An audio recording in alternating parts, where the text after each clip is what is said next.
Hi guys, welcome to Cooking with Gash1. So today we're making a nice little breakfast for me and my girl, my woman of course. I hope she enjoys it. What we're gonna have here is ham, eggs, salmon, fish, and a tomato. That's what we're gonna be using for now. And also a little bit of cheese later. This is something easy. These are the basics that you can find in your kitchen. Well, besides salmon fish, I know not everybody has salmon fish. So yeah, I don't like raw salmon. This is why I cooked it. It tastes better, it absorbs flavors way better. Okay, first things first, let's cut open the ham, chop it into little bits, put it in the pan. And you're probably asking yourself, why am I using these small butter sachets or containers? Because they are lightly salted and I don't have to use that much salt whenever I'm making my scrambled eggs. So just bear with me. So the reason I also put them in the pan later on, you will see.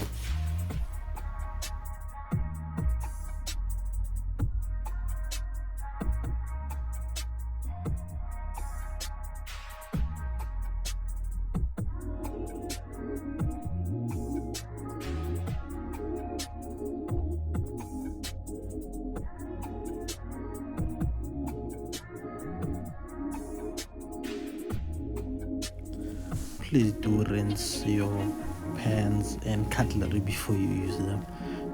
Cleanliness is next to godliness, not the other way around, but you know what I mean. I'm just taking everything out and finally laying it in front of me so that it's easy for me to work, where I don't have to come back constantly having to open things, so if everything is open and it's here, it's ready, it's easy for you. You won't even get to burn. Put your stove on medium to high heat. This is just so that the pan can heat up quicker, and then as soon as you do that, put it more on between low and medium. There's probably a 3 on a stove that has a knob up to 7. Because 4 is normally medium, so a 3 will do it justice. It's gonna cook very slow. We're gonna get all the flavors trapped into the salmon. Right now I'm just gonna wipe the excess water that was left in the pan, because my heat has reached the optimal temperature that I was looking for. Seems like my plan didn't work as effective as I wanted it. It was just a bit slow. So as you can see, I placed them upside down so that the heat can melt the butter quickly. I'm gonna start with a little bit of butter. This is just to grease it off so that that salt from the salted butter can seep into the salmon, and then later on I'll be adding olive oil. The thing about bacon is that you don't have to let it sit too long on its own, especially if your temperature is not as high. It's not on medium, it's slightly below medium, it's in your lows. As long as you do that, it actually helps it cook better. Instead of getting crisp, you get a more soggy, I wouldn't say soggy, but a bit more moist in it, So that's how I prefer to eat my bacon. This is why I cut it in little strips, in little blocks and cubes, so that it can all of its nutrients, taste, can also seep out of it and jump into the salmon, because I'm trying to get as much flavor into the salmon as possible. We can't forget our salt and pepper. Always have black pepper. Fresh black pepper is always best compared to the finely ground one. I also love the sound it makes when you crush it. And then just a bit of salt will do.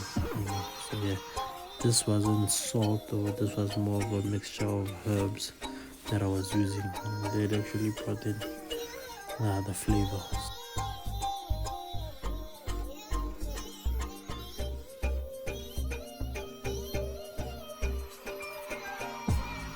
Look at my baby tummy. Yeah, she's giving me some hugs. You know what I mean? You know, you need to hug the chef. I always enjoy that.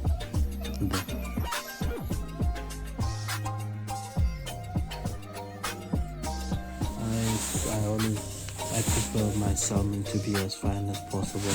It's a very frail piece of meat to work with. So by just hitting it with the spatula, it will automatically just break into finer bits, and that's just how I prefer.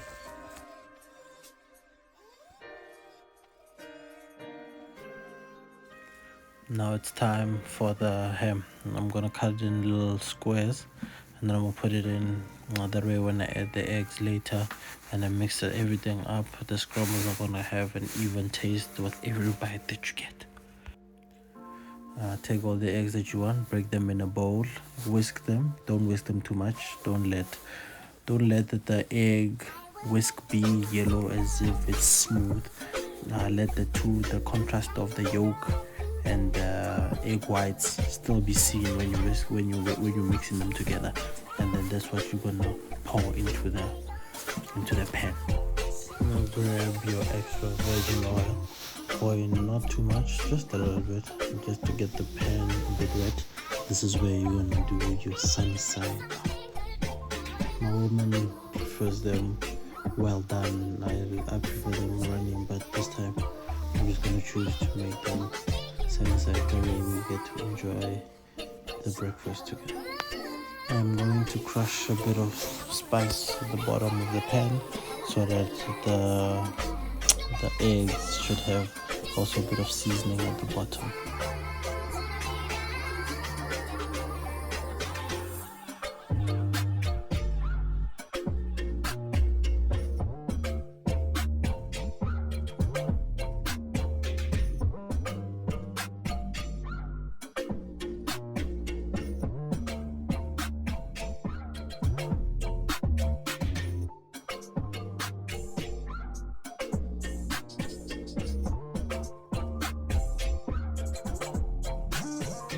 Like I said, don't whisk them too much.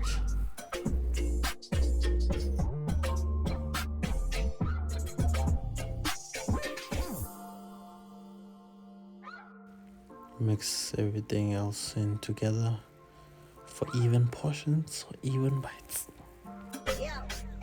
The food is getting ready. Grab your plates, make sure they're rinsed and clean. Like I said, clean all your pans, pots, cutleries and plates.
It's time to bring out your favorite cheese.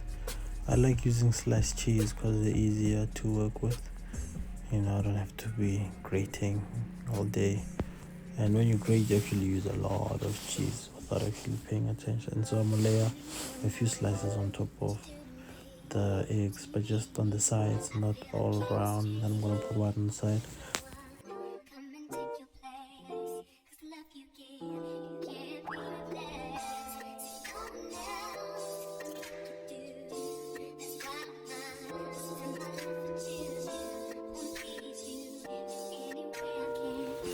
Try to cut as thin slices as you can. This is to bring in as much freshness in every bite that you take.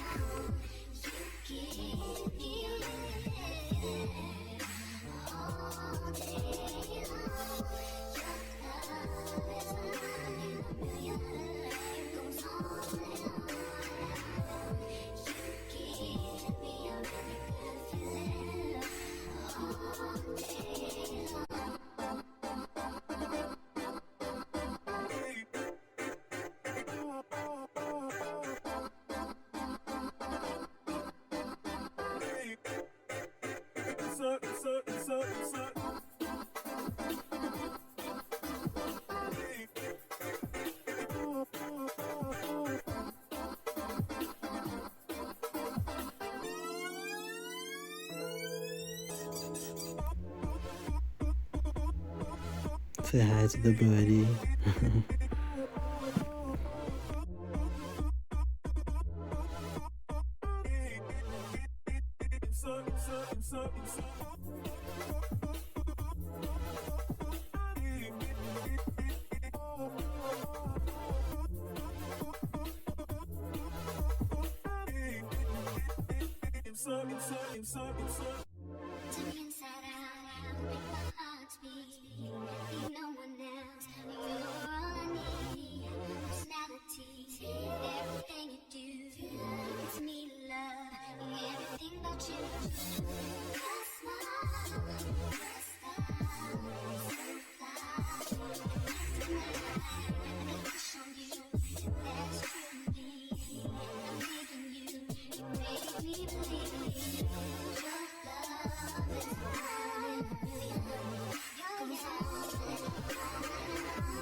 Let's add in a bit of crushed juice.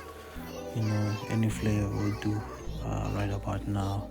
So whatever tickles your taste bud when it comes to juices, take your pick.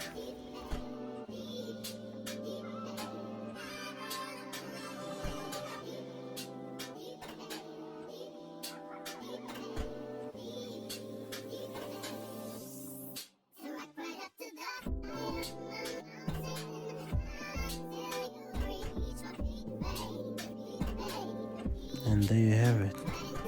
Thank you very much for tuning in to Cooking with Gash1. Hope you loved this meal.